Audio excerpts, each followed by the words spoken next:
virus, ça vous chatouille, ça vous gratouille, c'est-à-dire encore pire que la gale, j'ai le virus hexagonal, la fièvre coloniale, sexiste et libérale, allergique aux musulmanes, au SDF et aux tziganes. Eh ouais camarade, je suis français mais je me soigne. Encore pire que la gale, j'ai le virus hexagonal, la fièvre coloniale, sexiste et libérale. Aujourd'hui de faire une initiative contre le racisme, l'islamophobie et la discrimination des quartiers populaires, ce débat est organisé, l'idée a émergé au mois de septembre.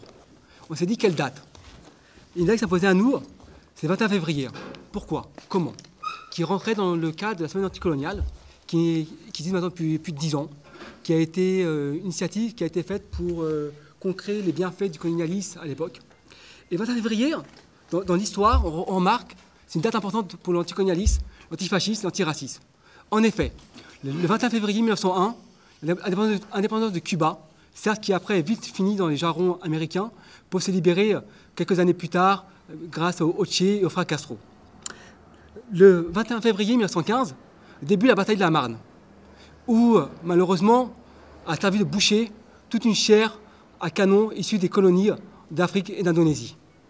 21 février 1922, côté nationaliste patriotique du Ristin que je suis, est heureux d'annoncer qu'à cette époque-là a eu la proclamation de l'indépendance de la République du Rif.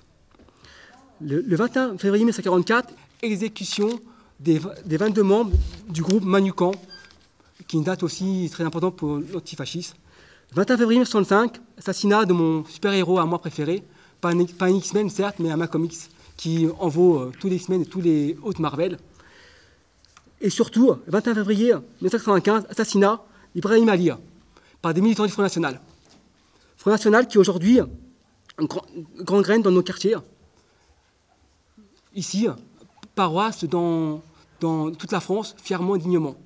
Nous savons que ce parti a assassiné, tué de nombreuses personnes pour leur couleur ou leur idéologie. Jeté à la Seine, qui ont repris la même idéologie fasciste que M. Papon à l'époque, quand il était préfet de Paris. C'est pour ça que nous avons voulu organiser cette date-là, dans ce moment-là précisément.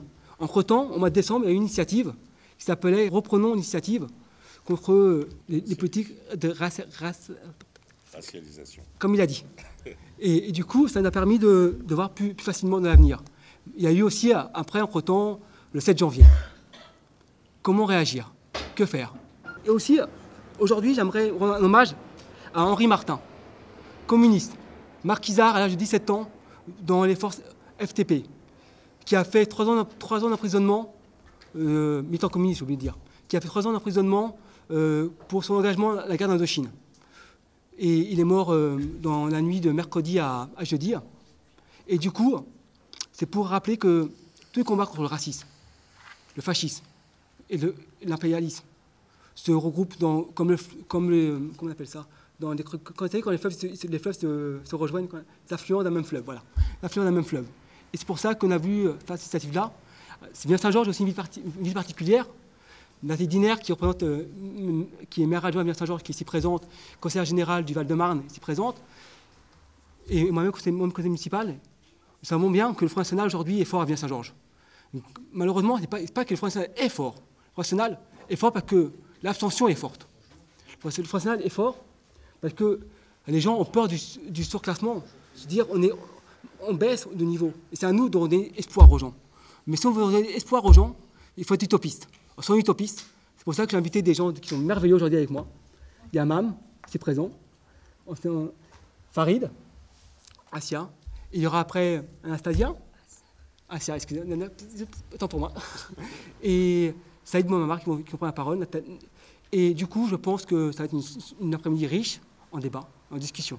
Virus, ça vous chatouille, ça vous gratouille, c'est-à-dire encore pire que la gale, j'ai le virus hexagonal, la fièvre coloniale, sexiste et libérale, allergique aux musulmanes, au SDF et aux tziganes. Eh ouais camarade, je suis français mais je me soigne. Encore pire que la gale, j'ai le virus hexagonal, la fièvre coloniale, sexiste et libérale.